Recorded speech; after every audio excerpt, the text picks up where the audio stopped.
स्वः तत्सवितुर्वरेण्यं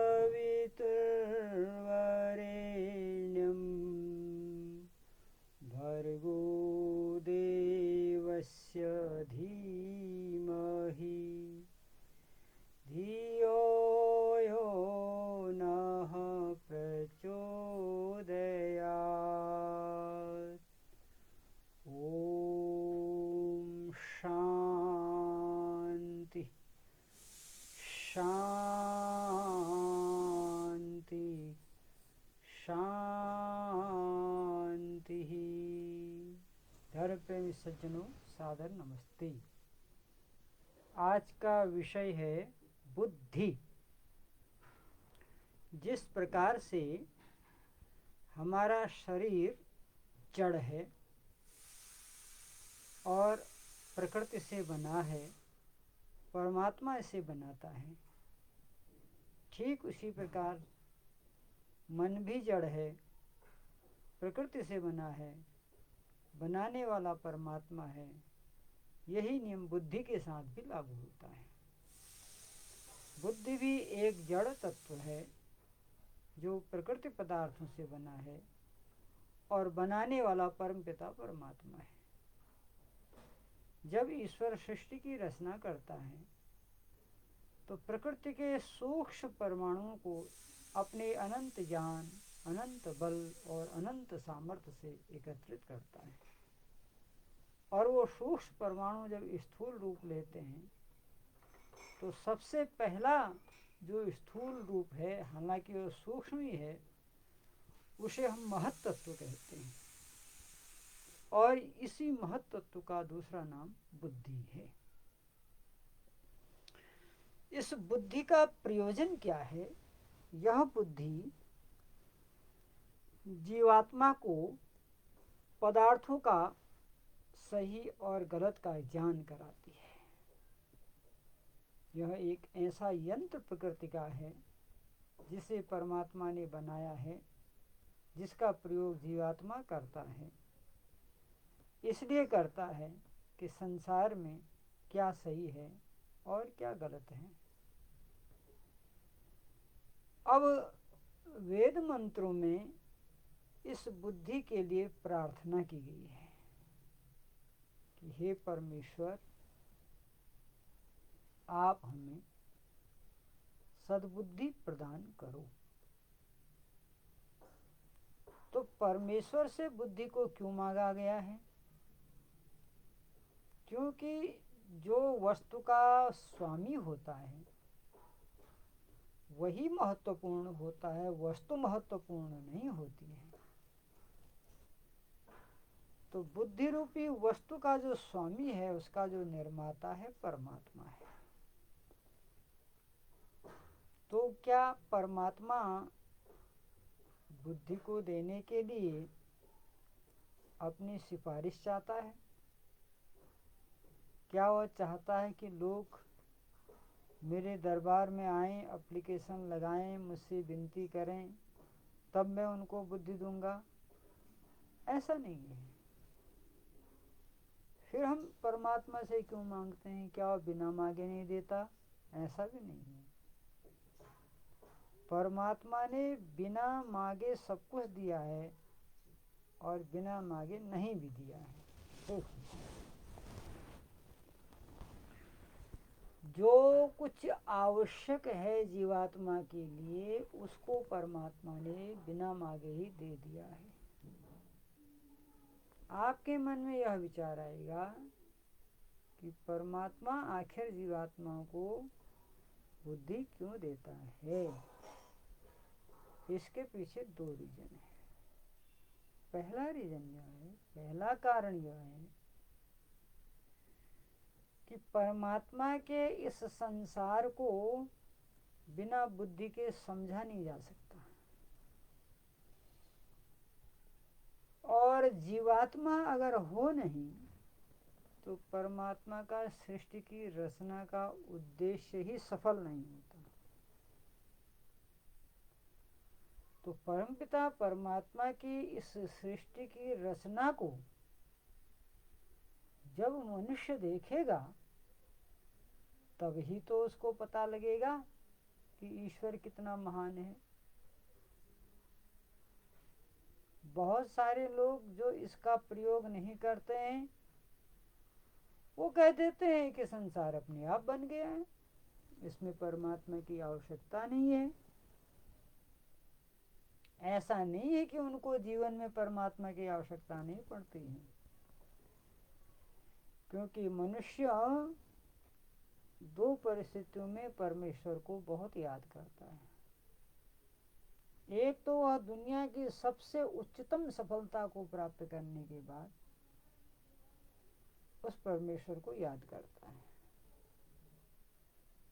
और दूसरा वह घनघोर कष्टों में आपदाओं से जब घिर जाता है तो उस समय भी उसी परमेश्वर ही याद आता है। तो इसलिए परमात्मा ने एक तो अपने अस्तित्व को सफल करने के लिए कि ईश्वर है, वह संसार को बनाता है, इसको जीवात्मा को कैसे समझाया जाए, तो उसके लिए प्रकृति से उसने बुद्धि रूपी यंत्र बनाया, इंस्ट्रूमेंट बनाया। ये हमारा सॉफ्टवेयर है, शरीर हमारा हार्डवेयर है। जैसे कंप्यूटर के दो भाग होते हैं, इसी शरीर रूपी कंप्यूटर से ये इलेक्ट्रॉनिक का कंप्यूटर वैज्ञानिकों ने बनाया है। तो बुद्धि वह सूक्ष्म कर्ण है जिस बुद्धि के माध्यम से हम संसार के अनसुलझे रहस्यों को जान सकते हैं। परमात्मा ने ये बुद्धि सबको इक्वल दिया है, बराबर दिया है, लेकिन उसके उपयोग की स्वतंत्रता सबको है, अलग अलग है। परमेश्वर ने वस्तु को प्रदान कर दिया और उसके बाद उस वस्तु के उपयोग की स्वतंत्रता मनुष्य को दे दी। उसमें वो परतंत्रता नहीं रखता है। अगर उसमें परतंत्रता रख देगा तो फिर मनुष्य सदा के लिए परतंत्र हो जाएगा। इसलिए परमेश्वर ने बुद्धि सबको समान दी है। जब कोई कारखाना, फैक्ट्री जब कोई उत्पाद बनाती है तो मान लिया उसने 200 टेलीविज़न बनाए और 200 लोगों को 200 टेलीविज़न वितरित किए, तो जो 200 लोगों को 200 टेलीविज़न वितरित किए हैं उनके बॉडी ऑफ पार्ट्स बाहर और भीतर एक समान होते हैं, इसीलिए उनका प्राइस भी एक समान होता है। अब उन 200 लोगों ने उस टीवी को ले लिया, उसके बाद कुछ लोगों का वह टीवी 2 दिन में खराब हो गया, कुछ लोगों का 2 साल में खराब हो गया, और कुछ लोगों का सान से चल रहा है, खराब हो ही नहीं रहा है। तो इसका अर्थ क्या यह मान लिया जाए कि जिसका टीवी खराब नहीं हो रहा है उसमें पुर्जे दूसरे थे, जिसका एक ही दिन में खराब हो गया उसके पुर्जे दूसरे थे? ना, पुर्जे सब में एक समान नहीं। प्रयोग करने वाला किस प्रकार से उसका प्रयोग करता है उस पर उसकी आयु कम और ज्यादा हो जाती है। ठीक उसी प्रकार संसार में जो बुद्धि के स्तर पर नाना प्रकार की विभिन्नताएं दिख रही हैं, कोई बहुत बुद्धिमान है, कोई मध्यम है, कोई अल्प है, कोई बुद्धिहीन है, वहां पर हम यह नहीं गणित लगा सकते कि जो बुद्धिहीन है उसको परमात्मा ने कम बुद्धि दी है और जो बहुत बुद्धिमान है उसको ज्यादा दी है। ऐसा नहीं।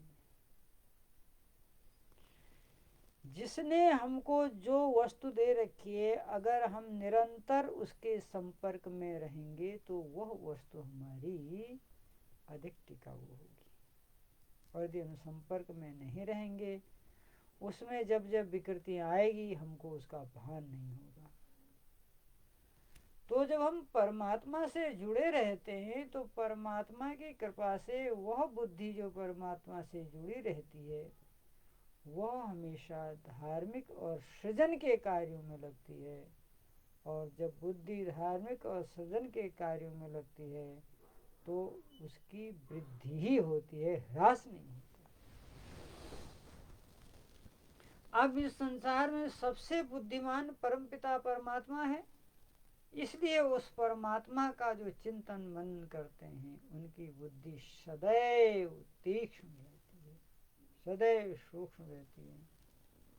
इसलिए प्रार्थना के द्वारा परमात्मा का आभार प्रकट किया जाता है कि हे प्रभु आप हमें सद्बुद्धि प्रदान करें, अर्थात आप हमें अपने से दूर मत ले जाएं। तो करें क्या?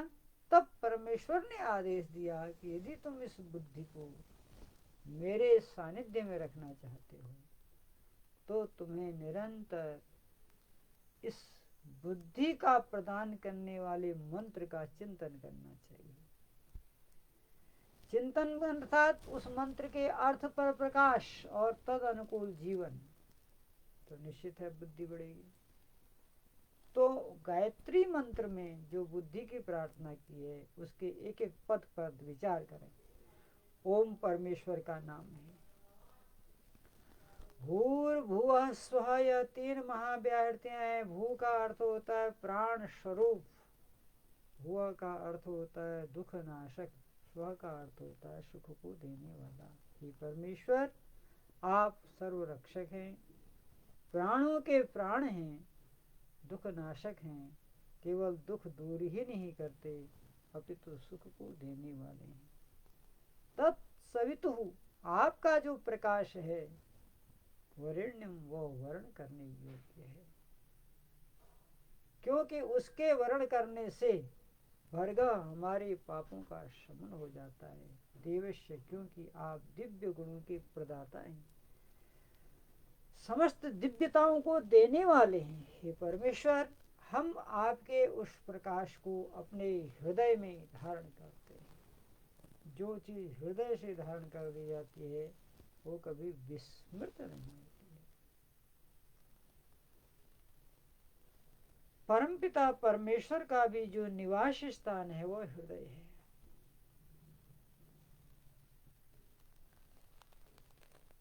हृदय के आईने में रहती है तस्वीरें यार, जब जरा गर्दन झुकाई देख लिया।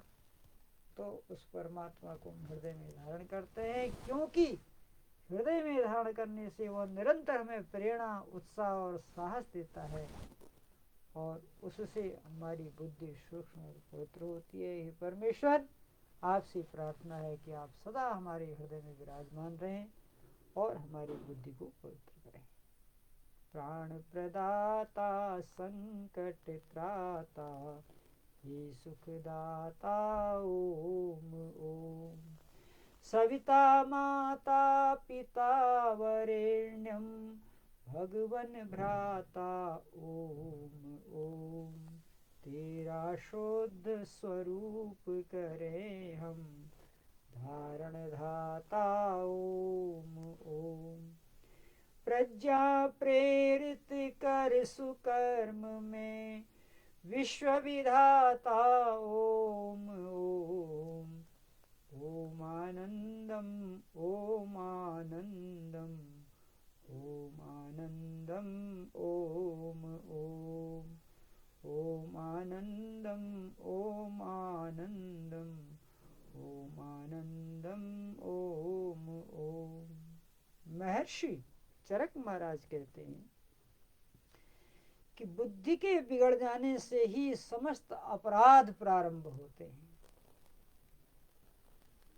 महात्मा चाणक्य कहते हैं बुद्धिमताम शत्रु न जायते, जो बुद्धिमान होते हैं उनका कोई शत्रु नहीं होता है।